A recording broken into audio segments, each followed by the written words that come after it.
नमः। ओम श्री गुरुभ्यो नमः। ओम मातृशक्तये नमः। ओम असतो मा सद्गमय तमसो मा ज्योतिर्गमय मृत्योर्मामृतंगमय। ओम शांति शांति शांति। उपनिषद कक्षा 237 छांदोग उपनिषद की ये कक्षा 78 है। छठा अध्याय आरंभ हो रहा है।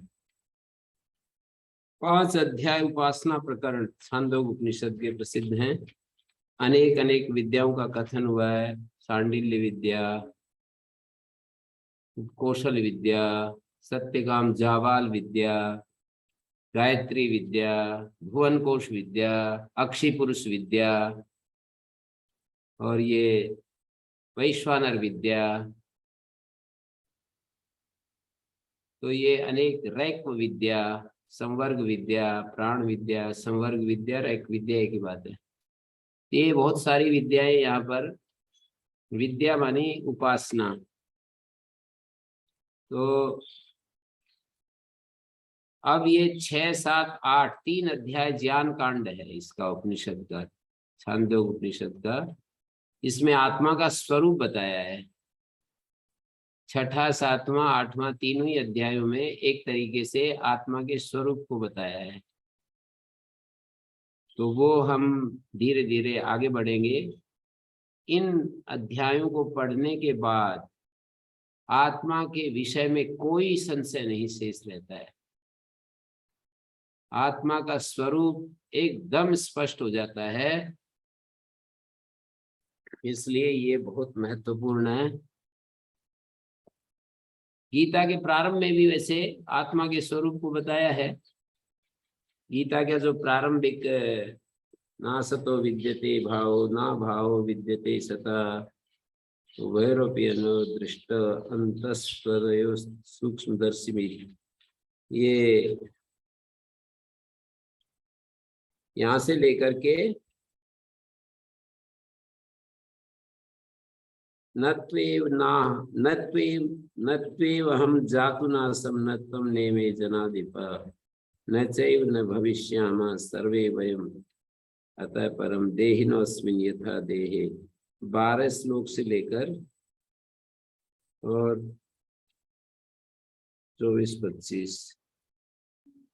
25वें श्लोक तक जो आत्मा का स्वरूप बता दिया है।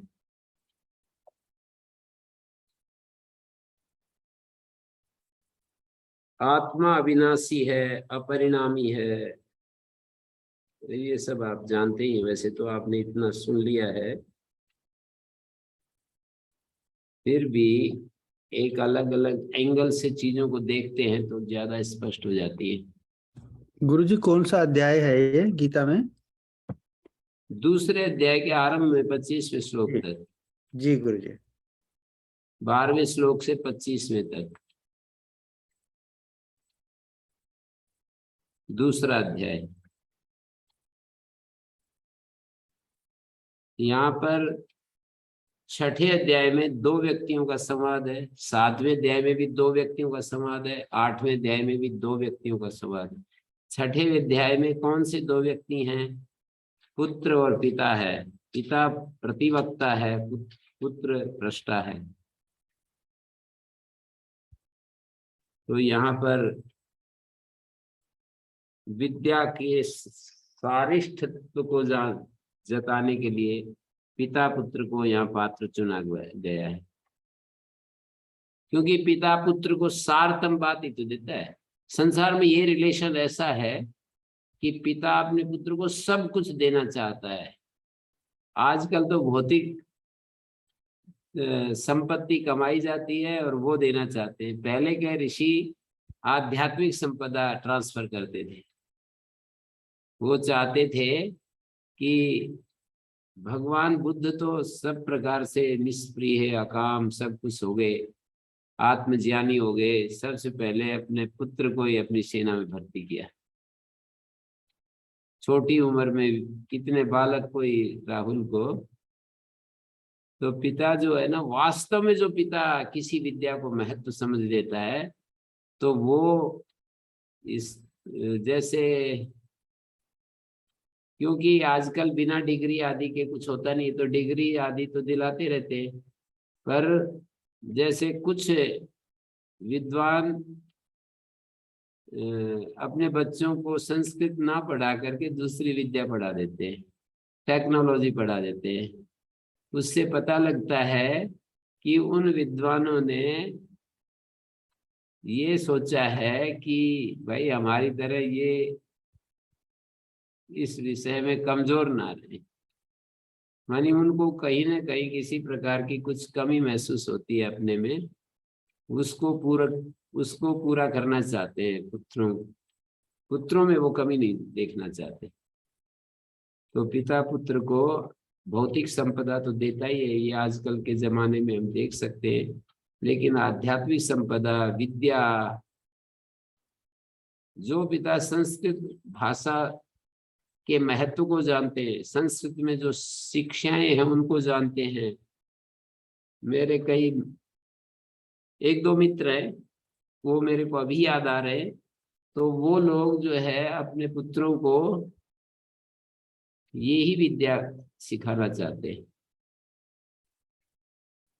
जो उन्होंने पढ़ा है। जैसे हमारे गुरु जी गृहस्थ हैं, तो अपने बेटे को यही वेदांत पढ़ा रहे हैं, न्याय पढ़ा रहे हैं, मीमांसा पढ़ा रहे हैं। तो ये पिता यदि वास्तव में इस विद्या के महत्व को जानता है तो वो जरूर ऐसा करेगा। हमारे एक आचार्य हैं, वो अपने बेटों को बेटियों को संस्कृत में बोलते हैं। उनका ऐसा आग्रह में ही विद्या को पढ़ना चाहिए, और प्राचीन विद्या जो है बड़ी महत्वपूर्ण है, तो उनके सब परिवार में संस्कृत का बोलबाला है। तो यहाँ पिता और पुत्र को आख्यायिका के रूप में प्रस्तुत किया है। दूसरा 7वां अध्याय है, सनत कुमार और नारद दो पात्र बनाए, और 8वें अध्याय में इंद्र और प्रजापति, इंद्र विरोचन और प्रजापति, एक तरफ इंद्र विरोचन है, दूसरी तरफ प्रजापति है, उनको पात्र बनाया गया है।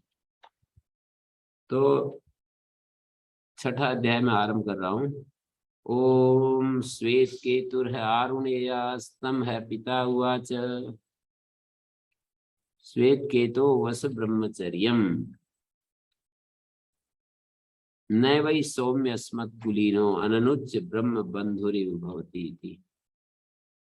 हे श्वेत केतु, आरुणि का पुत्र है ये आरुणेय। श्वेत केतु आरुणि का पुत्र होता है, ऐसे बोलते हैं ना आजकल। यदि हम लिखें तो श्वेत केतु आरुणि का पुत्र होता है, तब उसको पिता कहता है।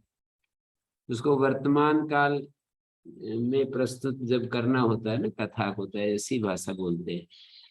श्वेत केतु आरुणि का पुत्र होता है, उसका एक पिता होता है, वो पिता कहता है कि हे श्वेत केतु ब्रह्मचर्य धारण करो। न वही सौम्य, हे सौम्य हमारे कुल में बिना अध्ययन किए ब्रह्म बंधु की तरह ब्राह्मण नहीं कहलाते हैं।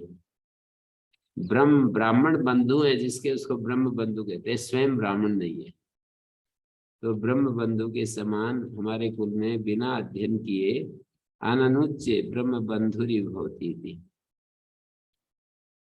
सह 12 वर्षम, क्या है ये, सह 12 वर्षम, दूसरा मंत्र है ना। पिता के कहा गया, पिता के द्वारा कहा गया श्वेत केतु 12 वर्ष है, 12 वर्ष का पहुंचा गुरुकुल में। 24 वर्षा सर्वान वेदान, और 12 वर्ष तक वहां रहा, सारे वेद पढ़कर। महामना अनुचान मान स्तब्ध ए आए। महामना बड़े महनीय मन है जिसका, अनुचान मानी अपने आप को विद्वान मानने वाला। स्तब्ध शब्द थोड़ा कठोर शब्द है, स्तब्ध हुआ, अकड़ में भरा हुआ AI पढ़ करके आया। तम है पिता हुआ, जिसको पिता बोला श्वेत केतु, यन्नु सौम्यदम महामना अनुचान मानी स्तब्धो असी।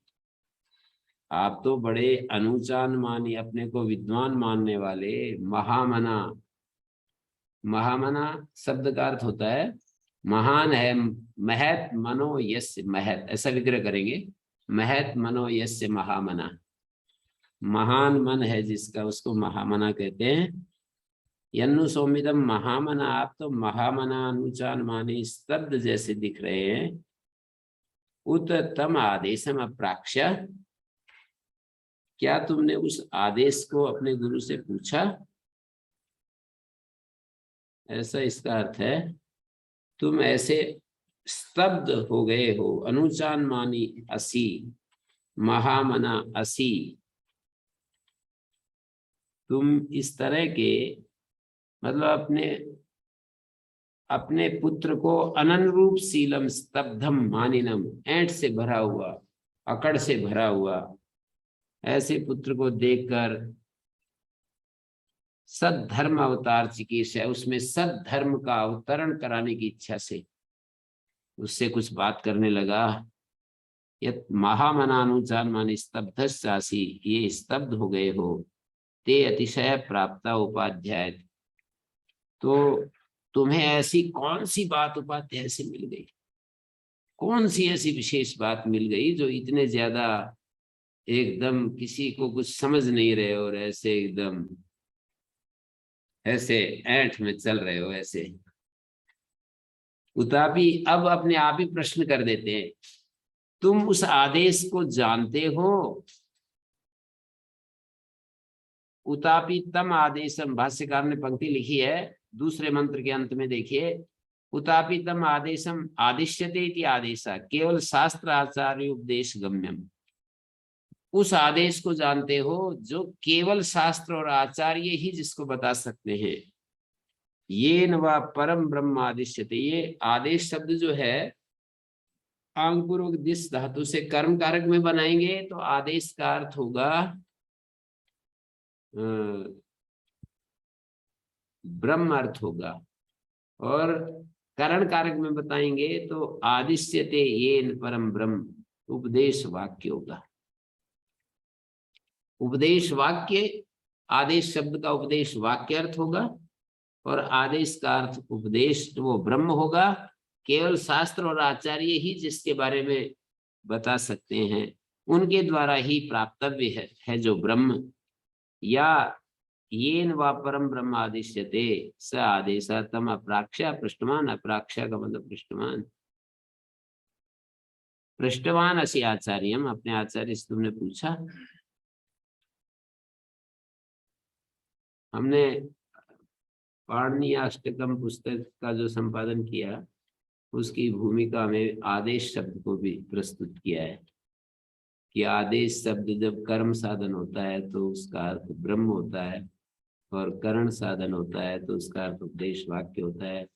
एक ही शब्द कारक भेद से अलग अलग अर्थों को देने लगता है। शब्द की आकृति वही है, शब्द स्वरूप वही है, लेकिन आकृति समान होते हुए भी कारक भेद से शब्द का अर्थ बदल जाता है। जैसे आदेश माने ब्रह्म और आदेश माने उपदेश वाक्य, तत्वमसि इत्यादि जो वाक्य होते हैं उसको आदेश कह रहे हैं। तत्वमसि जो इस छठे अध्याय में प्रसिद्ध वाक्य आता है उस वाक्य को यहाँ पर आदेश कहते हैं। महान वाक्य बोलते हैं ना, महद वाक्यम महावाक्यम, कोई विशेष बात का जो संदेश दे रहा है उसको महावाक्य। 4 महावाक्य में से एक महावाक्य छांदोग्य उपनिषद, महावाक्य का मतलब महद वाक्य, एक महान संदेश देने वाला वाक्य। तो अहम ब्रह्मास्मि एक वाक्य है जो मांडूक्य उपनिषद में है, अयम आत्मा ब्रह्म, अयम आत्मा ब्रह्म जो वाक्य है वो अयम आत्मा ब्रह्म मांडूक्य उपनिषद में है। बृहदारण्यक में अहम ब्रह्मास्मि है, तत्वमसि छांदोग उपनिषद में है सर्वम खलु इदम ब्रह्म।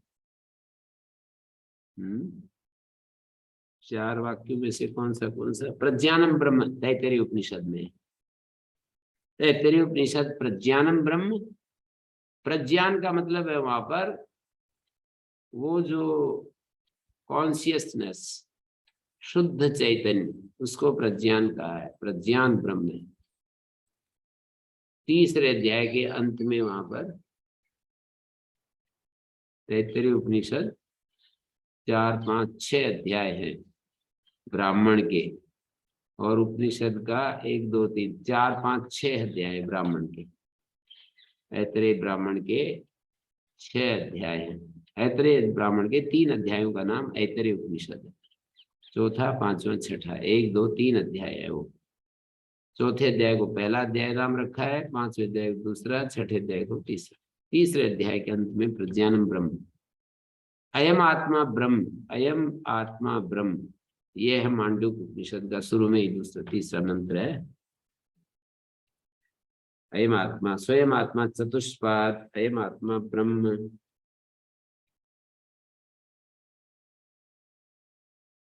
सर्वम ही तद ब्रह्म, अयम आत्मा ब्रह्म, स्वयं आत्मा चतुष्पाद। दूसरा ही मंत्र है अयम आत्मा ब्रह्म, ये जो हमारा आत्मा है ये ब्रह्म है। और तत्वमसि, प्रज्ञानम ब्रह्म, अहम ब्रह्मास्मि, ये बृहदारण्यक का वचन है। तो उस आदेश को तुमने अपने गुरु से, अपने उपाध्याय से पूछा, जो कि जिसके जान लेने पर, जैसे मुंडक उपनिषद में भी आता है। मुंडक उपनिषद में ये बात आती है कि यस्मिन् विज्ञाते सर्वम इदम विज्ञातम भवति। मुंडक उपनिषद का वाक्य भी सुनने लायक है।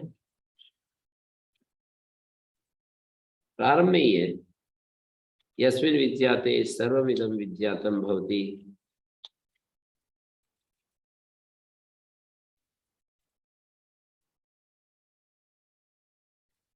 ये कहा है ब्रह्मा देवानां प्रथमा संबभूव, विश्वस्य कर्ता भुवनस्य गोप्ता। देवताओं में ब्रह्मा हुए, ज्ञान वैराग्य आदि कारण बढ़े हुए ब्रह्मा स्वयं उत्पन्न हुए। इंद्रादि देवताओं में प्रथमा संबभूव, विश्वस्य कर्ता, विश्व का रचयिता और संपूर्ण भुवन का पालन करने वाला। स ब्रह्म विद्याम सर्व विद्या प्रतिष्ठा, उसने सारी विद्याओं के आश्रयभूत ब्रह्म विद्या का उपदेश अथर्वा को किया। अथर्वाय ज्येष्ठ पुत्राय अथर्वणेयाम प्रवदेत ब्रह्मा। जिस विद्या का उपदेश ब्रह्मा ने अथर्वा को किया था, उसी ब्रह्म विद्या का उपदेश प्राचीन काल में अथर्वा ने अंगी नामक मुनि को किया था। अंगिर नामक मुनि को किया था। अथर्वणेयाम प्रवदेत ब्रह्मा, ब्रह्मा जिस विद्या का अथर्वा को उपदेश किया, अथर्वा ताम पुरा, अथर्वा ने कभी पहले अंगिरे ब्रह्म विद्यावाच स भारद्वाजाय सत्यवहाय प्राह। और अंगिर ने भरद्वाज गोत्र में उत्पन्न हुए सत्यवह नामक मुनि से कहा तथा भरद्वाज पुत्र सत्यवह ने शिष्य और पुत्र परंपरा से उस विद्या को अंगिरा से कहा। स भारद्वाजाय सत्यवाहाय प्राह, भारद्वाजो अंगिरसे परावराम, अंगिरस को कहा। परावराम, परावराम यानी भरद्वाज गोत्र में उत्पन्न ये सत्यवह नाम मुझे कहा था। भरद्वाज पुत्र सत्यवह ने शिष्य एवं पुत्र परंपरा से आई इस विद्या को परावराम, परापरा सोन को अवि महाशालो अंगिरसम विधिवत उपसन्ना भक्त कस्मिन्नु भगवो विद्याते सर्वविदं विद्यातम। ये बात सुनक के पुत्र प्रसिद्ध जो सोनक थे, आचार्य अंगिरा के पास विधि पूर्वक जाकर पूछा, भगवान किस वस्तु के जान लेने पर ये सब कुछ ज्ञातव्य पदार्थ जान लिए जाते हैं, माने जिसे जानने के बाद फिर जानना शेष नहीं रहता, वो कौन सी चीज है? तो यहाँ पर यस्मिन विज्ञाते सर्वमिदं विज्ञातम भवति, हमने ये यहाँ पर देखने लायक है ये सब। इधर तो उत्तम आदेशम अप्राक्ष, उस आदेश को तुमने पूछा, तम आदेशम अप्राक्ष, इदम सर्वम यदयम आत्मा। मैत्रेय ब्राह्मण में भी एक वाक्य सुनाई पड़ता है, बृहदारण्य का मैत्रेयी ब्राह्मण बोला जाता है। याज्वल्क और मैत्रेयी परस्पर प्रश्नोत्तर कर रहे हैं, मतलब मैत्रेयी प्रश्न कर रही है, पूछ रही है, याज्वल्क उत्तर देते हैं। जब उनका वो काल होता है ना, संन्यास दीक्षा काल होता है, संन्यास की तरफ आगे बढ़ रहे हैं, तो उस समय का इदम सर्वम यदयम आत्मा, ऐसा वहां पर कहा है मैत्रेयी ब्राह्मण में। मधु विद्या और ये सब गायत्री विद्या, इन सब में यही तो दिखाया है, वैश्वानर विद्या सर्वात्म भाव। कस्मिन् भगवो विज्ञाते सर्वमिदं विज्ञातम भवति, आत्मनि खलु अरे दृष्टे श्रुते मते इदम सर्वम विदितम, ये वहां पर मिलता है मैत्रेयी ब्राह्मण में। बृहदारण्यक में आत्मनि खलु अरे दृष्टे श्रुते मते, दृष्टे श्रुते मते इदम सर्वम विदितम भवति, ये सब पुरुष एवेदम विश्वम। मुंडक में ये भी एक वाक्य मिलता है, पुरुष सूक्त में भी है, पुरुष एवेदम सर्वम यद भूतम यद से भाव्यम, पुरुष एविदम सर्वम, पुरुष एविदम विश्वमिति मुंडक, इदम सर्वम इदम आत्मा। और यहाँ पर भी आदेश पद निर्दिष्ट जो ब्रह्म है, सर्वात्मकत्वेन उपादनीयत्व, सर्वात्म भाव से इसका उपादन किया जाना है। आदेश पदार्थ प्रशासक परो में, यहाँ आदेश पदार्थ प्रशासक परक नहीं है। प्रशासक यदि आदेश का अर्थ ले लेना तो ये न अश्रुतम श्रुतम भवति, ये उत्तर वाक्य संगत नहीं होगा।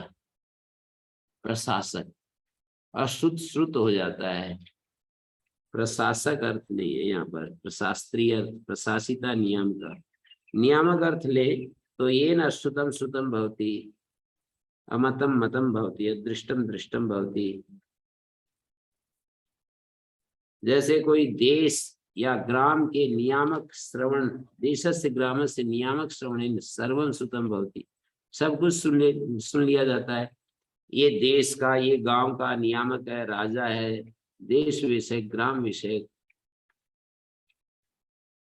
अत्र नियम को न केवल निमित्तम अपितु उपादानम अपि।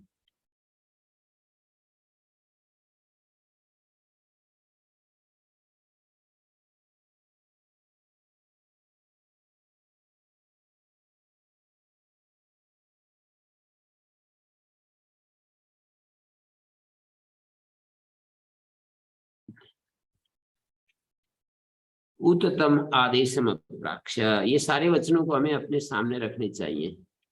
आदेश जो पद है, ये पद आंग पूर्वक दिस धातु से घय प्रत्यांत है। इसके दो अर्थ हमने बताए, एक तो उपदेश वाक्य और एक ब्रह्म अर्थ।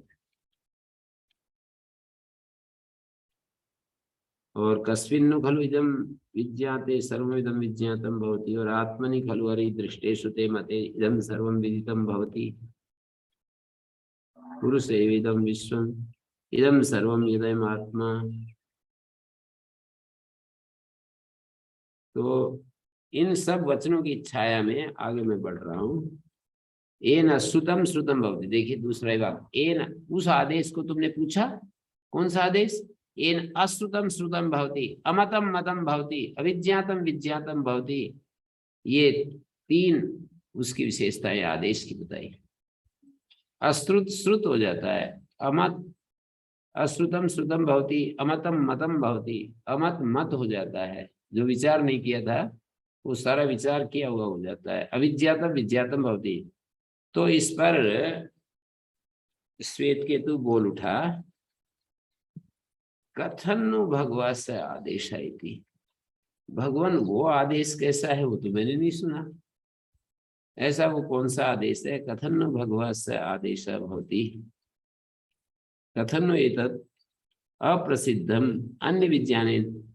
ये आपने तदेतद अद्भुतम श्रुत्वा, श्वेत केतु इस अद्भुत बात को सुनकर कहने लगा, मैंने तो आज तक ये सुना नहीं था। कथन एतद अप्रसिद्धम अन्य विज्ञानेन अन्य विज्ञातम भवति। किसी अन्य को जानने से अन्य का ज्ञान हो जाता है, ये कैसे होता है? मैं तो बहुत ही आश्चर्य मान रहा हूँ। इत्यम अन्वाना पृच्छति कथन नु केन प्रकारेण भगवस्य आदेशो होती। किस प्रकार से वो आदेश होता है? ऐसा क्या आदेश है कि भाई घोड़े के बारे में जान लो और गधे का भी ज्ञान हो जाए, मतलब गाय का भी ज्ञान हो जाए, या गाय को जान लो तो घोड़े का ज्ञान हो जाए? ऐसा कौन सा आदेश हो गया? और इधर एक चीज को जान लेने से दूसरी चीज भी जान ली जाती है, ये कैसे होता है? तो उत्तर देते हैं, यथा से आदेशो होती तत्सृणु। यथा सौम्येकेन मृतपिंडेन सर्वं मृन्मयं विज्ञातं स्यात् वाचारम्भणं विकारो नामधेयं मृत्तिका इत्येव सत्यम। ये जो है चौथा वचन पूरा इसकी कुंजी है, इसमें सारा सब कुछ कह डाला है। हे सौम्य, एक मिट्टी के ढेले से सर्वम मृन्मयम विज्ञातम, मिट्टी के ढेले से सब कुछ जान लिया जाता है कि ये मृन्मय है। मिट्टी के बने हुए 1000 प्रकार के पात्रों को हम जान लेते हैं कि ये मिट्टी है। सर्वम मृन्मयम विज्ञातम भवति। मिट्टी का जो विकार है वो सब जान लिया जाता है। विकार अर्थ में मैट होते, बहुल अर्थ में भी मैट होता है, विकार अर्थ में भी होता है। मृत पिंडे कारण विज्ञाते कारणम अन्यत् कार्यम अन्यत् विज्ञातम स्यात्। एकेन मृत्पिंडेन घट शराब आदि कारण भूतेन विज्ञानेन सर्वम अन्यत् विकार जातम मृन्मयम मृद विकार जातम। मिट्टी का विकार जो रूप है वो सब जान लिया जाता है। मृद विकार जातम विज्ञातम स्यात्। यथा सौम्य एकेन मृत्पिंडेन सर्वम मृन्मयम विज्ञातम स्यात् वाचारम्भणं विकारो नामधेयं मृत्तिका इत्येव सत्यम। मृत्तिका इत्येव सत्यम। तो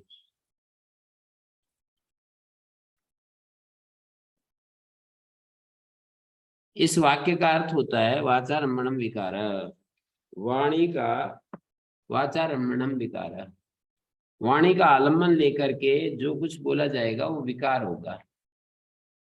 मृत्तिका इत्येव सत्यम, मूलतः है मृत्तिका सत्य है। मृत्तिका से बने हुए जो पात्र होंगे 1000 प्रकार के भी हों, वे सारे उसके मिट्टी के विकार मात्र होंगे। केवल नाम मात्र का ही केवल कथन होगा, नाम मात्र का कथन होगा। वास्तव में तो मिट्टी ही है। वाचारम्भणम, आरम्भणम मानी आलम्बनम, र को लय करके पढ़ेंगे तो सरल हो जाएगा समझने में। वाचारम्भणम वाचालंबनम, वाचारम्भणम वागारम्भणम वागालंबनम। वाणी का आलम्बन, वाणी का आरंभण, आरंभण आलम्बन, र लय में अभेद होता है। आरंभण आलंबन, र के कारण निर्णय हो रहा है। वाचारम्भणम वागारम्भणम वागालंबनम। वो असो क्या है? वो विकार है। नाम ध्येयम, नाम एवं नाम ध्येयम, स्वार्थ में ध्येय प्रत्यय है। नाम को ही नाम ध्येय कहते हैं। वागालंबन मात्रम नाम एव केवलम, वो वाणी का आलंबन मात्र है। वाग नाम एव केवलम, वो नाम मात्र है। न विकार, न विकारो नाम वस्तु अस्ति परमार्थतः। विकार जो होता है वो वस्तु नहीं होती। जैसे कि मिट्टी और सकोरा और घड़ा और तवा और जो भी मिट्टी की बनी हुई चीजें हैं वो वस्तुतः, विकार जो है ना वो वस्तु नहीं होती है। न विकारो नाम वस्तु अस्ति परमार्थतः मृत्तिका इत्येतु मृत्तिका एव सत्यम वस्तु अस्ति। मिट्टी ही सत्य वस्तु, मिट्टी ही सत्य वस्तु है। एक उदाहरण दिया, दूसरा उदाहरण उन्होंने सोने का दिया है, तीसरा लोहे का दिया है। जैसे एक मिट्टी को जान लेने से मिट्टी की बनी हुई जितनी चीजें सब जान ली जाती है। सोने को जानने से सोने से बने हुए जितने भी आभूषण होंगे वो जान लिए जाएंगे। उनमें आकार प्रकार का भेद मात्र रहेगा और वो जो कंटेंट है उसका अंतर नहीं पड़ेगा। कंटेंट तो वही रहेगा, उसका आकृति, उसका शेप आदि मिल जाएगा। हाँ, जैसे कान में पहनने वाले कुंडल हो, चाहे हार हो, चाहे कंकण हो, वो नहीं। मृत्तिका इत्तेव सत्यम वस्तु अस्ति। मतलब कारण और कार्य की दृष्टि से यहाँ पर बात बताई कि ये वो कौन सा आदेश है जिसके जान लेने से सब कुछ जान लिया जाता है। या ये क्या दिखाया, ये न श्रुतम श्रुतम भवति, अमतम मतम भवति, अविज्ञातम विज्ञातम भवति। तो उन्होंने ये दिखाया कि एक मृत पिंड से सारा मृन्मय ये बात जान लिया जाता है। एकेन मृत पिंडेन सर्वम मृन्मयम विज्ञातम स्यात् वाचारम्भणम विकारो नामधेयम मृत्तिका इत्येव सत्यम। मृत्तिका यही सत्य है। वाचारम्भणम विकारो नामधेयम। वाणी का आलंबन लेकर के जो अलग अलग नाम बोल रहे हैं वो मात्र है। वाचारम्भणम विकार, विकार क्या है? वाणी का आलंबन लेकर के बताए जाने की प्रक्रिया। विकार का मतलब परिवर्तित रूप, कार्य रूप। एक कारण रूप होता है, कार्य रूप होता है। कार्य रूप क्या है? वाचारम्भणम, वाणी का आलंबन लेकर के कहा गया का जो एक निर्देश है। वाचारम्भणम विकारो नाम ध्येय, नाम ध्येय में ध्येय प्रत्यय स्वार्थ में है नाम। वाचारम्भणम नाम, नाम ध्येयम नाम, विकार है नाम। जो विकार है, कार्य है, वो नाम मात्र है। वाणी का आलंबन लेने वाला नाम है।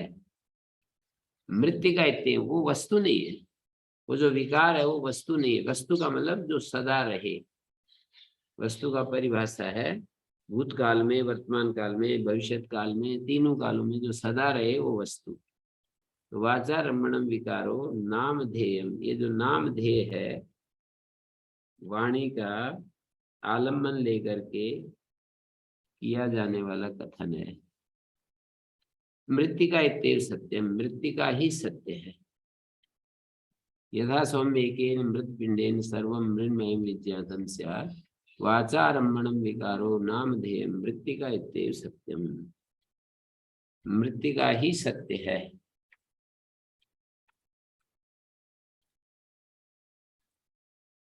मतलब विकार जो होता है वो वस्तु, पारमार्थिक वस्तु, पारमार्थिक वस्तु नहीं होती है। मृत्तिका ही सत्य वस्तु है। इस उदाहरण में मृत्तिका भी वस्तुतः सत्य वस्तु नहीं है, केवल यहाँ दृष्टांत स्थल में समझाने के लिए ये कहा है। मृत्तिका भी प्रलय में नहीं रहती है, तो मृत्तिका का भी मूल जो है वो सत वस्तु है। यहाँ पर मृत्तिका भी सत्य नहीं है, तीनों कालों में रहने वाली नहीं है ना। पर हमारे इस बदलने वाली दुनिया में मृत्तिका जो है उसको हम समझाने के लिए ये दृष्टांत दे सकते हैं कि मृत्तिका और मृत्तिका के बने हुए सारे पात्र, उनमें मृत्तिका सब में अनुगत रहती है, अनुसूत रहती है सारे विकारों में। तो इस तरह से दिखा रहे हैं। कारण से कार्य एकदम भिन्न भी नहीं होता, भिन्न भी नहीं होता है, भिन्ना भिन्न होता है एक प्रकार का। कारणात् यदि अन्यत् कारणात् कार्यं स्यात् न तो एतत् अन्यत् कारणात् कार्यम। कार्य से कारण बिल्कुल अन्य होता है या अनन्य होता है? बिल्कुल अनन्य भी नहीं कह सकते, बिल्कुल अन्य भी नहीं कह सकते, भिन्न भी नहीं कह सकते, अभिन्न भी नहीं कह सकते, कुछ भिन्ना भिन्न कह सकते। कारण से जो कार्य होता है वो इस तरह का है। तो लोक में ये जो बोलते हैं कि ये कारण है, ये कार्य है, तो उसमें वाचारम्भणम वागारम्भणम वागालंबनम यही बात है। वाणी का आलम्बन, वाचारम्भणम में जो वाचा तृतीया है ना, वो षष्ठी के अर्थ में। वाचारम्भणम वाणी का आलम्बन ऐसे कहेंगे।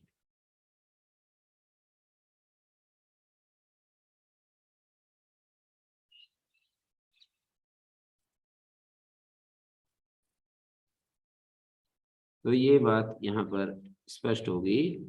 विकार का मतलब विकार के बाद हमको व्यवहार, वाचारम्भणम विकार, विकार के बाद व्यवहार ऐसा अध्ययन करना पड़ेगा। वाणी का आलम्बन लेकर के जो विकार है उसका व्यवहार होता है। वाणी का आलम्बन लेकर के कार्य का व्यवहार होता है। विकार है, व्यवहार है। व्यवहार इति शेषम, मतलब व्यवहार का अध्ययन करेंगे। वाचारम्भणम विकार व्यवहार।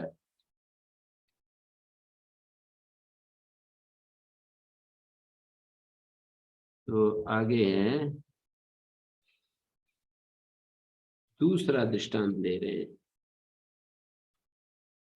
यथा सौम्य, यथा एवं दृष्टांता सौम्य एकेन लोहमणिना, लोहमणि माने स्वर्ण पिंड, सर्वम अन्यद् विकार जातम कटक मुकुट केयूर आदि विज्ञानम वाचारम्भणम विकार। वैसा ही एकेन लोहमणिना सर्वम लोहमयम विज्ञातम वाचारम्भणम विकारो नामधेयम लोहमित्येव सत्यम। लोह ही सत्य है।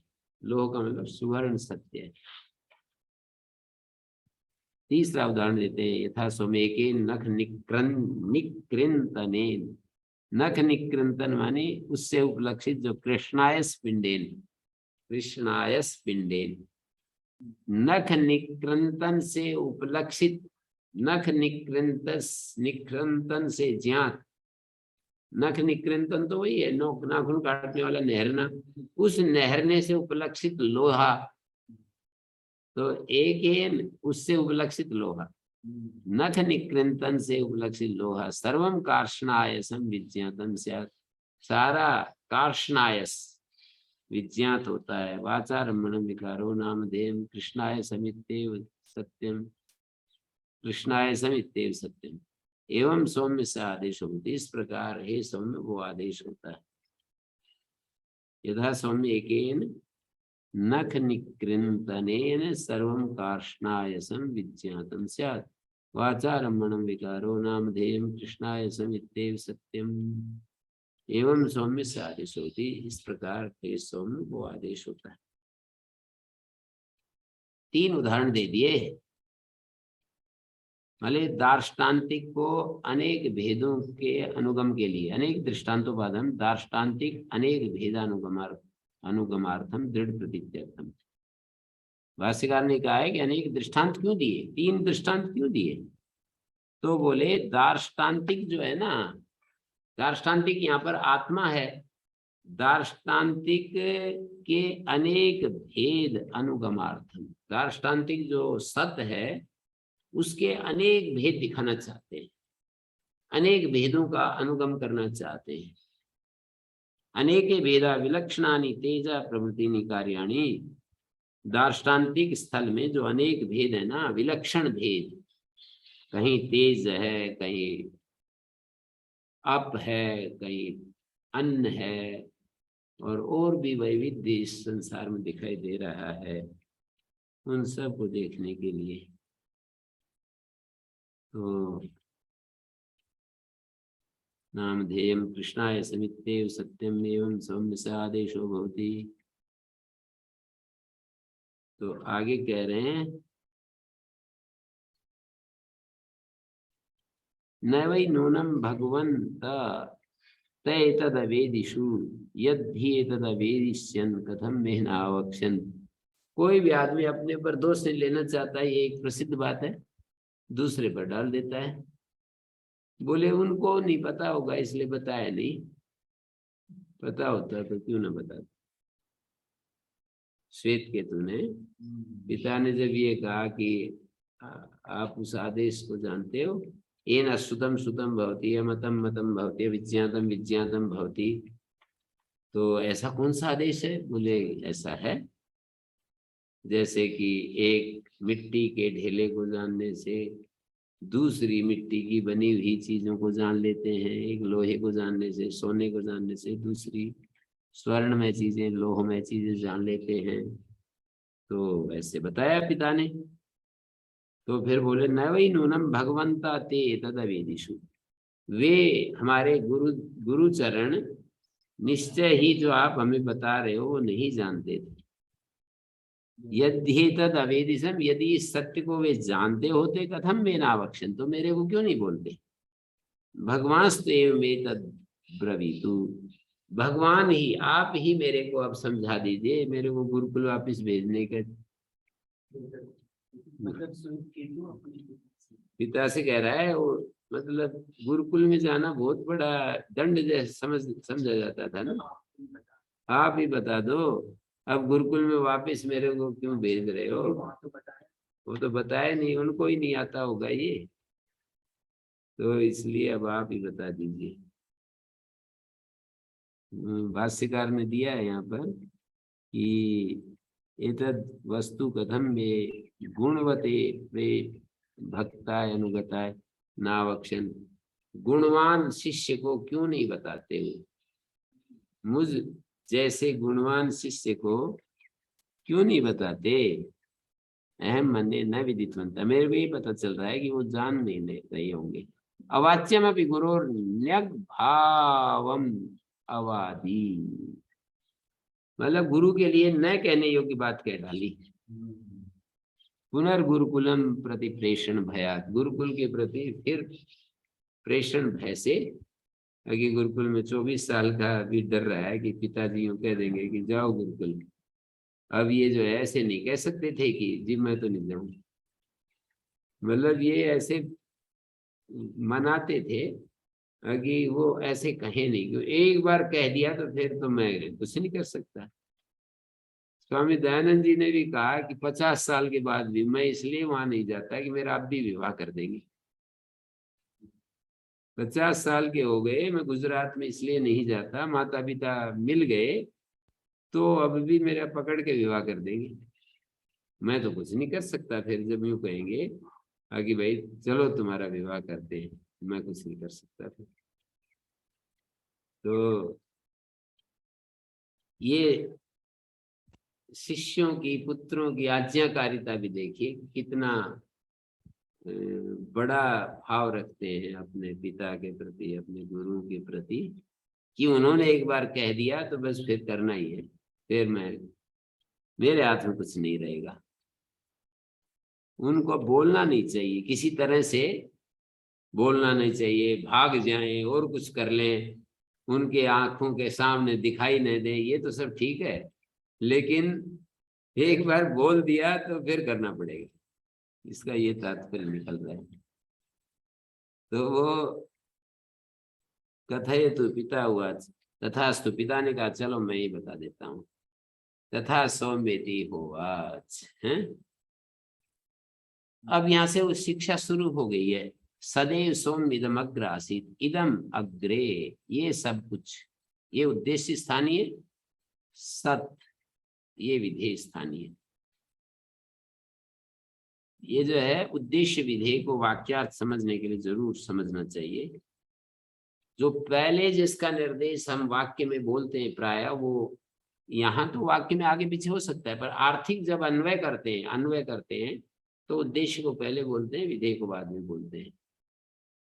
जैसे यहाँ सदैव सौम्यदम अग्र आसीत, सद आसीत, तो ये जो सद आसीत है ये तो है विधेय, और इदम ये दृश्यमानम, इदम सर्वम, सर्वम दृश्यमानम, ऐसे हाथ फैला करके हमें कहना पड़ेगा सर्वम इदम, ये सब जो दिखाई दे रहा है ना, पेड़ पौधे, पृथ्वी, जल, अग्नि, वायु, आकाश, सूरज, चांद, आसमान, ये सब, इदम सर्वम, ये सब जो दिखाई दे रहा है हमारे चारों तरफ फैला हुआ, अग्रे, सृष्टि उत्पत्ति से पहले, सद एव आसीत, ये सौम्य, ये सद रूप था, अव्यक्त रूप में था ये, अभी तो ये व्यक्त रूप में दिखाई दे रहा है, सद रूप में था, एकम एव अद्वितीयम, एक ही था और अद्वितीय था, कोई दूसरा तत्व था नहीं, एकम एव अद्वितीयम, एक ही था, अद्वितीय एक ही तत्व था, कोई दूसरा तत्व था नहीं।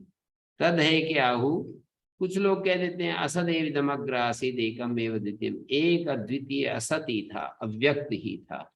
असत का मतलब वो बताएंगे, असत का अर्थ कई कई जगह तो अव्यक्त अर्थ कर देते हैं, वहां तो ठीक चलता है, पर असत्य का अर्थ यदि शून्य ही कर दें, ये इदम अग्रे आसीत असत शून्यम, ये सब जो दिखाई दे रहा है ये सब असत था, मानी शून्य था, तो इसमें तो आपत्ति आएगी। असदेविदम अग्र आसीत एकम एव द्वितीयम तस्माद असता सज्जायत, इस कारण से असत था, असत से सत पैदा हो गया। अब आगे इसको आगे कह रहे हैं कि ये कैसे हो सकता है, असत से सत कैसे हो सकता है। असता सत जायत अजायत, यहाँ अटागम नहीं हुआ है, छंदस अट का अभाव है, अजायत होना चाहिए था, जायत, तस्माद असता सत जायत, असत से सत पैदा हो गया। कुतस्तु खलु सौम्य एवं स्यादिति होवाच, श्वेत केतु को पिता कह रहा है, लेकिन हे सौम्य, ऐसा कैसे हो सकता है कि असत से सत हो जाए, असत से सत कैसे हो सकती है कोई चीज, अविद्यमान से विद्यमान कैसे हो सकता है। कथम असता सत जायेत, सत्व सौम्य दमग्र आसीत, इसलिए यही निर्णय निकलता है कि हे सौम्य, इदम, ये जो कुछ भी दृश्यमान है, ये चारों तरफ जो फैला हुआ है, सत्तु एव आसीत, ये सत ही था, एकम एव द्वितीयम, एक अद्वितीय सत मात्र ही था, सत्तु एव, सत मात्र ही था और कुछ नहीं था। एकम एव द्वितीयम, एकम शब्द कह रहे हैं, अद्वितीय शब्द कह रहे हैं, सत्तु एव सौम्यदम अग्र आसीत एकम एव द्वितीयम, एक ही। गुरुदेव, हाँ जी गुरुदेव एक बार इसको दोबारा से समझा देना, ये उद्देश्य जो बताया था, अन्वय करते हैं तो विधेय को, इसको एक बार समझाना गुरुदेव। ये जो, जैसे मैं कहूं अथ योगानुशासनम, अब हम योग का अनुशासन आरंभ करते हैं, तो पता हमें जब हमें जिज्ञासा होगी योग क्या है, योग का अनुशासन आरंभ कर रहे हैं, तो योग क्या है, योग को बताना चाहेंगे ना हम, योग के बारे में, योग को एक्सप्लेन करना चाहेंगे, योग नहीं समझ में आ रहा है, योग को एक्सप्लेन करना चाहेंगे, तो जो ज्ञात अर्थ होता है, उद्देश्य होता है, जो अज्ञात, जो उस ज्ञात अर्थ को लेकर के अज्ञात की जो व्याख्या की जाती है, वो विधेय होता है। जैसे योग क्या है ये हम नहीं जानते हैं, पर हम, कोई ऐसी चीज है जिसको हम जानते हैं, उसको पकड़ करके हम कहेंगे योगस् चित्तवृत्ति निरोधा, ये जो चित्तवृत्ति निरोध है ये योग है, तो चित्तवृत्ति निरोध तो उद्देश्य हो गया और योग विधेय हो गया। इस वाक्य में कोई फिक्स नहीं होता है उद्देश्य और विधेय, हम अपनी तरफ से, जैसे राम जा रहा है, राम नगर को जा रहा है, इस वाक्य में राम उद्देश्य है, नगर को जा रहा है विधेय है। किस नगर को जा रहा है ये नहीं वो तो ठीक है, किस नगर को जा रहा है ये तो नहीं पता, हम इसी वाक्य का अध्ययन कर रहे हैं, राम नगर को जा रहा है, तो इस वाक्य में कौन उद्देश्य है, कौन विधेय है, तो राम तो उद्देश्य है, नगर को जा रहा है ये विधेय है। राम को तो हमें दिख रहा है वो राम है, राम क्या कर रहा है, राम कहाँ जा रहा है, ये पूछेंगे ना, तो कहेंगे कि राम नगर को जा रहा है, और हम यदि राम के पता जा रहा है, ये जो जाते हुए हम देख रहे हैं वो तो पता है, पर वो कौन है ये नहीं पता है। तो हम पूछेंगे ये जा रहा है ये कौन है, तो जो ये जो जा रहा है ये राम है, तो यहाँ राम विधेय हो गया। जा रहा है ये उद्देश्य हो गया। जब हम ये कहेंगे ये जो जा रहा है ये कौन है, इस प्रश्न का उत्तर में जब आएगा कि ये जो जा रहा है ये तो राम है, तो राम विधेय बन गया। वो फिक्स नहीं होता उद्देश्य विधेय, मतलब हमारे को जिसकी जिज्ञासा होती है, जिसका हम खोज कर रहे हैं, जिसका अन्वेषण कर रहे हैं। गलत कह दिया आपने, गलत जो बोल दिया। ज्ञात है वो उद्देश्य और जो अज्ञात है वो विधेय। हाँ, जो ज्ञात है उसको ज्ञात है वो उद्देश्य होता है, उस उद्देश्य भूत अर्थ को लेकर के और हम उसकी व्याख्या करते हैं, उसकी व्याख्या करते हैं। तो ज्ञात अर्थ उद्देश्य होता है और अज्ञात अर्थ विधेय होता है। तो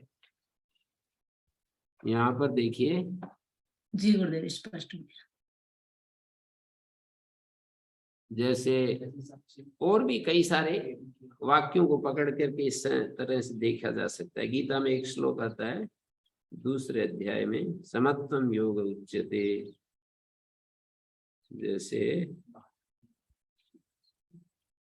समत्वम योग उच्यते योगा कर्म सुकौशलम, तो योगस्था कुरु कर्माणि संगम त्यक्त्वा धनंजय। संग मानी आसक्ति का त्याग करके योगस्थ होकर के कर्म करो। सिद्धि असिद्धियों समो भूत्वा, सिद्धि में और असिद्धि में सम होकर के कर्म करो। समत्वम योग उच्यते, ऐसा कह रहे हैं, समत्वम योग उच्यते। अब इस वाक्य में समत्वम योग उच्यते में कौन उद्देश्य है, कौन विधेय है? तो हम कहेंगे कि योग में स्थित होकर के कर्म करो, सिद्धि असिद्धि में सम होकर के काम करो। तो सिद्धि असिद्धि में सम होना ये तो हमें पता लग रहा है, पर योग का पता नहीं चल रहा है। योग में स्थित होकर के काम करो, ये क्या चीज है? बोले ना वाक्य में, योग में स्थित होकर कर्म करो, संग का त्याग करके और योगस्थ होकर के कर्म करो, सिद्धि असिद्धि में सम होकर के। तो युद्ध सिद्धि और असिद्धि में सम होना ये तो हमें समझ में आता है, पर उधर योग में स्थित होना समझ में आया। तो एक वाक्य बोल दिया, समत्वम योग उच्यते, कि योग क्या है? समत्व योग है। तो समत्व तो उद्देश्य हो गया, योग विधेय हो गया। यदि समत्व को बताना इष्ट है तो योग को जानना पड़ेगा कि योग तो हमारे जानने में आ रहा है पर समत्व जानने में नहीं आ रहा। तो कहेंगे कि ये जो योग है यही समत्व है, पर यहाँ तो हमें योग पता नहीं चल रहा है। सम तो पता चल रहा है कि सिद्धि असिद्धि में एक जैसा रहना, ये तो पता चल रहा है। तो योग क्या चीज है उसको बता दिया कि समत्व ही योग है। इसी तरह यहाँ पर बुद्धि युक्तो जहाति वे सुकृत दुष्कृते, बुद्धि युक्त जो होता है वो दोनों सुकृत दुष्कृत छोड़ देता है। तस्मात् योगा युज्यस्व योगा कर्म सुकौशलम, बुद्धि युक्त जो है ना वो सुकृत और दुष्कृत दोनों को छोड़ देता है। इसलिए बुद्धि युक्त, योग युक्त, समत्व बुद्धि युक्त जो पुरुष है, योग युक्त जो पुरुष है वो सुकृत दुष्कृत को छोड़ देता है। इसलिए योग के लिए तुम तत्पर हो जाओ, समत्व योग के लिए तत्पर हो जाओ। योगा कर्म सुकौशलम, ये वाक्य बोल दिया। तो यहाँ कर्म सुकौशलम उद्देश्य है और योग विधेय है, या योग उद्देश्य है कर्म सुकौशलम? कर्म सुकौशलम बताना चाह रहे हैं योग को पकड़ करके, मानी कर्म सुकौशलम क्या है, क्या का प्रश्न? कर्म सुकौशलम योग को पकड़ करके दिया जा रहा है कि योगा कर्म सुकौशलम, तब तो योग उद्देश्य होगा, कर्म सुकौशलम विधेय होगा। और यदि कर्म सुकौशलम को पकड़ करके योग को समझा रहे हैं तो कर्म सुकौशलम उद्देश्य है और योग विधेय है। तो यहाँ पर समत्व बुद्धि युक्त जो होता है सुकृत दुष्कृत का त्याग कर देता है इसलिए योगा युज्यस्व योगा कर्म सुकौशलम, इसलिए योग के लिए तुम प्रयत्नशील हो जाओ। फिर वही बात है कि योग क्या चीज है हमें तो पता नहीं चल रहा। कर्म सुकौशलम को तो हम जानते हैं, कर्म सुकौशलम योग, कर्म में जो कुशलता है इसको ही योग कहते हैं। जब हम कहेंगे ना कर्म सुकौशलम योगा उच्यते, कर्म में कुशलता का मतलब बंधन स्वभाव कर्म ऐसी युक्ति से किए जाएं, ऐसी युक्ति से किए जाएं बंधन स्वभाव कर्म कि हमारे को बांधे नहीं। बंधन स्वभाव कर्म उस युक्ति से किए जाएं कि वो बंधन के हेतु ना बने। तो ऐसे ही इस वाक्य में ना, ये जो मैंने वाक्य बोला सदैव सौम्यदमग्र आसीत, इदम अग्र, ये उद्देश्य है। इसको हम देख रहे हैं ना कि ये क्या है, बोलिए सती पहले सत रूप में था, इस समय जो हमें व्यक्त रूप में जो भी दिखाई दे रहा है ना, वो पहले अव्यक्त सत रूप में था, अव्यक्त रूप में था और सत रूप में था। एकम एव द्वितीयम था। और फिर क्या चला, कुतस्तु खलु, ये सब दूसरा प्रश्न, दूसरा मंत्र, कुतस्तु खलु, ये कैसे हो सकता है कि असत से सत पैदा हो जाए। सत्व ये सौम्यदम अग्र आसीत, ये सब पहले सतरूप था। ये ठीक है कि वो अनमैनिफेस्ट रूप में था। ये जो इदम सर्वम जो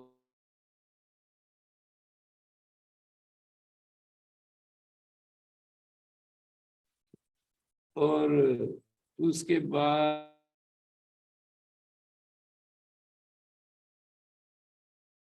मंत्र आया, उन्होंने कहा तद एक सत बहुश्याम प्रजाएति, उस सत ने ईक्षण किया मतलब ज्ञान दर्शन किया, देखा आलोचन किया। तद एक सत, तद मानी सत, उस सत ने ईक्षण किया कि मैं बहुत हो जाऊं, प्रजाए अपने आप को उत्पन्न करूं, प्रजाए तत्तेजो असृजत। तो उसने कैसे ईक्षण किया, मानी मैं प्रभूत हो जाऊं, प्रकर्षण उत्पत्ति, जैसे मिट्टी घटादी आकार में एक है वो अनेक हो जाती है, या रज्ज्वादि सर्पादि आकार में बुद्धि परिकल्पित अनेक हो जाती है। रज्जु तो एक है पर सर्पादि के आकार में बहुत सारे रूप दिखाई देते हैं, कहीं धारा, कहीं कोई रस मानी धारा है, कोई सर्प है, कोई कटा हुआ पत्थर का टुकड़ा है गोल गोल। तो इस तरह से कई दिखाई देती है। प्रजाए उत्तम पुरुष का एक वचन की क्रिया है। उत्पद्येय, मैं उत्पन्न हूं, अपने आप को उत्पन्न, प्रकर्षेण उत्पद्येय, प्रकर्षता के साथ मैं उत्पन्न हूं। बहु प्रभुतम श्याम भवेयम, मैं बहुत हो जाऊं, मैं अपने को उत्पन्न करूं। तत्तेजो असृजत, उसने तेज को उत्पन्न कर दिया, तत्तेजा एक्सत, फिर तेज ने ईक्षण किया कि मैं बहुत हो जाऊं, प्रजाए तद अपो असृजत, उसने अप को पैदा किया। तस्माद यत्र क्वच शोचते स्वेदते वा, जहां कहीं शोक करता है या पसीना निकलता है, शोचती स्वेदते वा पुरुषा तेज स एव तद अध्यापो जायन्ते, तेज से उसके पश्चात आपो जायन्ते, जैसे पसीना निकलता है, शोक करता है तो आंसू निकलते हैं। हाँ, शोक करता है तो आंसू। हाँ, ये भगवान ने क्या एक क्षण यानी संकल्प किया, सोचा कि मैं एक से बहुत हूँ। जी बोलिए। ये शब्द नेगेटिव को कह रहे हैं और परानुरूप दोनों, दोनों को कह रहे हैं, एकमेव द्वितीयम है ना, एकम डाल दिया, एव डाल दिया, अद्वितीयम डाल दिया।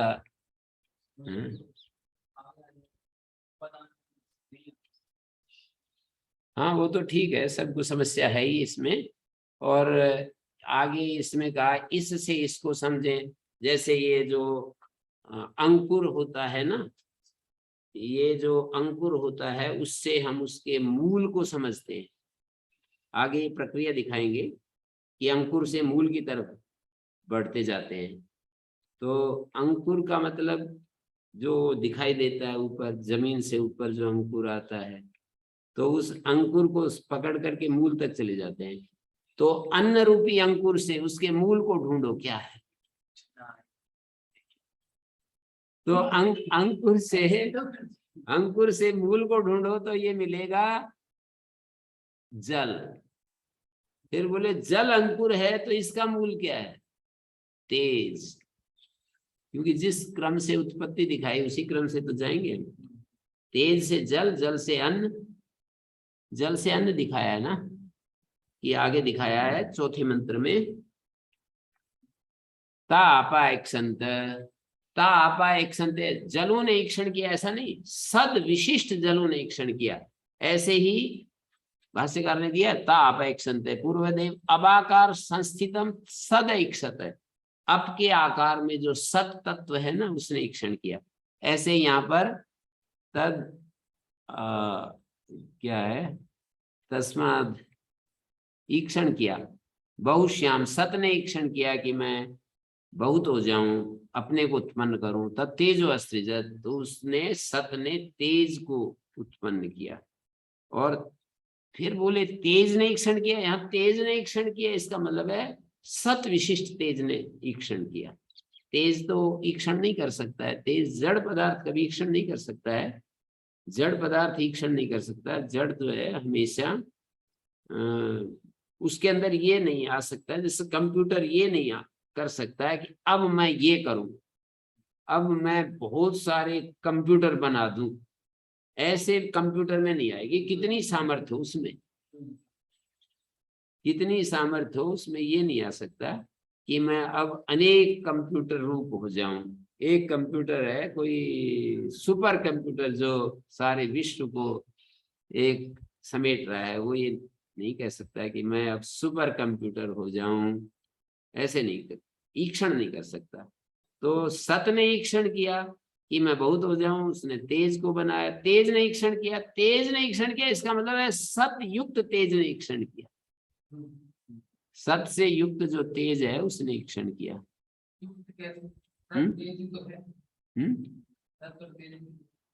हाँ वही है, मैं केवल तेज, हमारे को अब तेज उत्पन्न हो गया तो कोई समझने लगे कि ये तेज ने ईक्षण कैसे किया, कोई कहने लगे कि तेज ने ईक्षण कैसे किया, तेज तो कर नहीं सकता है। तो इसलिए कहना पड़ रहा है कि सत विशिष्ट तेज ने, सत हमेशा अनुस्यूत है, वहां सत तो है ही है, तो उसने ईक्षण किया तो जल आ गए। अब जल आ गए, इसीलिए तो उन्होंने एक लॉजिक दिया कि जब कोई शोक करता है या पसीना बहाता है, मतलब मेहनत करता है, तेज सा एतद अध्यापो जायन्ते, तो ये जो तेज से ही तो जल कण उत्पन्न होते हैं, आंसू पैदा होते हैं या पसीना आता है, तेज के बाद ही तो होता है ना ये। अब ये कहा ता अपायक संत बहु भव्यास्याम प्रजाए मही, हम बहुत हो जाएं। ता अन्नम अस्त्रिजंत, जलों ने अन्न को पैदा किया। स्पष्ट है कि जल से अन्न आता है। तो तस्माद यत्र कुछ वर्षति तदेव भूयिष्ठम अन्नम भवति, अध्याय तदधि अन्नाद्यम जायते, जल के बाद ही, अधि माने ऊर्ध्वम, अन्न के क्या बोलते हैं, जल के ऊर्ध्व अन्नाद्य पैदा होता है। तद अन्नाद्यम अधि जायते, अधि जो है ना इधर जुड़ जाएगा, अधि जो है जायते के साथ जुड़ जाएगा। तो ता अन्नम अस्त्रिजंत, तो इसमें जब लीन की प्रक्रिया दिखाते हैं कि इसका मूल क्या है, इसका मूल क्या है, तो मूल सत में जा करके छोड़ देते हैं कि इसका अन्न का मूल क्या है। ये तो ऐसा समझना पड़ेगा, यहाँ सत का मतलब जहां भी सृष्टि प्रक्रिया का वर्णन है, बीज शक्ति युक्त जो चैतन्य है उसको सत का है। बीज शक्ति युक्त जो चैतन्य है, प्रकृति को अलग नहीं देख रहे, प्रकृति को भी जो सांख्य की प्रकृति है उसको अलग नहीं देख रहे, उसको सत के साथ ही संवलित करके देख रहे हैं, सत के साथ एकीभूत करके देख रहे हैं। वो जो मूल प्रकृति, जैसे यहाँ पर जल को और सत को एक करके देख रहे हैं, ऐसे ही जो मूल कारण है बीज शक्ति, उस बीज शक्ति को एक करके देख रहे हैं सत के साथ। तो ये हो गया। हाँ जी, किसी का कोई प्रश्न तो नहीं होगा? इतने अच्छे से मैंने बता दिया है, प्रश्न कहाँ बचने वाला है। जी गुरुजी। हाँ जी,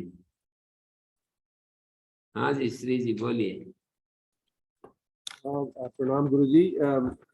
इस अध्याय के आरंभ में आपने मुंडकोपनिषद से का उल्लेख किया था कि वो वहां पर जो प्रश्न किए थे, वहां पर भी ऐसा है। जी, वो प्रश्न किए थे कि वह वस्तु कौन है जिसके जानने में सब कुछ जान लिया जाता है। शौनक ने पूछा था अंगिरा से, तो उन्होंने कहा वहां पर जो उत्तर दिया गया था गुरुजी, वो पराविद्या और अपराविद्या के संदर्भ में बताई गई थी। यहाँ पर बीज रूप और अंकुर और अवयवों की बात हो रही है। तो नहीं, मैंने तो इतने ही अर्थ में, दृष्टांत तो सर्वांश में थोड़ी समता रखते हैं। दृष्टांत मैंने इस अर्थ में दिया था कि उपनिषदों में ये आत्मा की खोज जगह जगह, एक ही आत्मा को अलग अलग जगह पर खोज करके दिखाया गया है कि वो क्या तत्व है जिसके जान लेने सब, यस्मिन् विज्ञाते सर्वमिदं विज्ञातम भवति, वो आत्म तत्व ही है जिसके जान लेने पर सब कुछ जान लिया जाता है। यहाँ पर भी ऐसे ही सदैव उस आदेश को जानते हो, ये न श्रुतम श्रुतम भवति, अमतम अमतम भवति, अविज्ञातम विज्ञातम भवति, ऐसा है। तो इतने अंश में मैंने दृष्टांत दिया था मुंडक उपनिषद का कि यस्मिन् विज्ञाते सर्वम विद्य, यस्मिन् पद से क्या लेंगे, वो ब्रह्म तत्व। यहाँ पर भी आदेश पद से क्या लेंगे, ब्रह्म तत्व, ऐसा मैं कहना चाह रहा हूँ। जी, अभी ये सत और असत के ऊपर में थोड़ा मुझे डिस्कशन फिर से होगा अगली बार गुरुजी। सत और असत, सत का मतलब दो, असत शब्द दो चीजों में प्रयुक्त होता है। एक तो अनभिव्यक्त, अव्यक्त, अनमैनिफेस्ट के लिए असत शब्द का प्रयोग होता है, और कहीं कहीं सस्विषाण जैसी चीज के लिए भी असत शब्द का प्रयोग होता है। ना चीज, नॉन एग्जिस्टेंस के लिए भी प्रयोग हो जाता है असत शब्द का प्रयोग। तो वो इन्होंने सत शब्द से अनभिव्यक्त जो आत्म तत्व है, जो आत्म तत्व अनभिव्यक्त अवस्था में है, उसको पकड़ करके दिखाया है। असत का मतलब नॉन एग्जिस्टेंस, ऐसी कोई चीज नहीं हो सकती कि नॉन एग्जिस्टेंस से एग्जिस्टेंस हो जाए। असत से सत नहीं हो सकता है, सत से ही सत होता है। सत का मतलब अनभिव्यक्त जो आत्म तत्व है, और जो उसका कार्य है ये अभिव्यक्त आत्म तत्व है। ये जो दिखाई दे रहा है ये अभिव्यक्त है।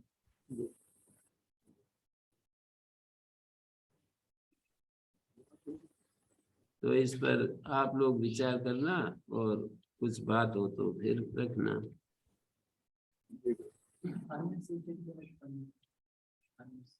मनुष्य के शरीर।